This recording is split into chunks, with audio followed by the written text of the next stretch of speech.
Good morning to all of you. स्वागत है आप लोग का डेली करंट अफेयर सेशन में। पहला प्रश्न है, हाल ही में प्रेसिडेंट कलर अवार्ड यानी प्रेसिडेंट्स कलर अवार्ड से किस राज्य के पुलिस को सम्मानित यानी चुना गया है? तो उड़ीसा पुलिस को सम्मानित किया गया है। राष्ट्रपति भी उड़ीसा राज्य से ही आती हैं। मार्च 2026 में किसने नेपाल के सबसे युवा प्रधानमंत्री के रूप में शपथ लिए है? तो ये बालेन शाह। बालेन शाह आज तक नेपाल के इतिहास में सबसे युवा प्रधानमंत्री में से एक है और प्रधानमंत्री लेने के बाद इन्होंने नायक फिल्म की तरह काम किया, जिसमें शिक्षा में बदलाव किया और शिक्षा में और स्कूल और कॉलेजों में जो राजनीतिक होते हैं उसे पूर्णतः प्रतिबंध कर दिए और बच्चों को 5वीं तक के जो पारंपरिक रूप से जो नंबर देने का प्रथा था वहाँ पे उसे हटाकर समग्र विकास की ओर ले गया और कई ऐसे जो महत्वपूर्ण जीरो टॉलरेंस की नीतियों को अपनाई। तो बालेन शाह सबसे युवा प्रधानमंत्री के रूप में शपथ लिए हैं। भारतीय नौसेना अरब सागर में नशीली दवाओं को तस्करी रोकने के लिए हाल ही में कौन सा ऑपरेशन चलाया? तो ऑपरेशन क्लीन।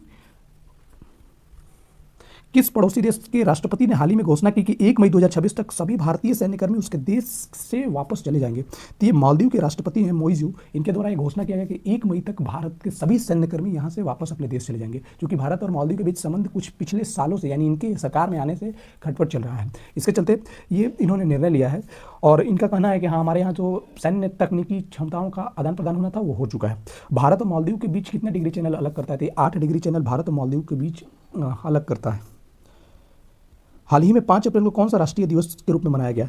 राष्ट्रीय समुद्री दिवस यानी नेशनल मैरीटाइम डे के रूप में मनाया गया। इसका थीम है सतत भविष्य के लिए सुरक्षित समुद्री मार्ग। अभी जो वर्तमान में ईरान कॉन्फ्लिक्ट जो चल रहा है, जिसमें स्ट्रेट ऑफ हॉर्मुज जो रास्ता बंद होने के कारण पूरे विश्व में 20% के आसपास जो ट्रेड बाधित है, उसके चलते इस वर्ष जब समुद्री दिवस के रूप में मनाया जा रहा था, इसका 63वां संस्करण था, उसमें ये थीम रखा गया कि सतत भविष्य के लिए सुरक्षित समुद्री मार्ग होना बहुत ज़रूरी है। मार्च 2026 में मंगोलिया के 35वें प्रधानमंत्री के रूप में किसने शपथ ली?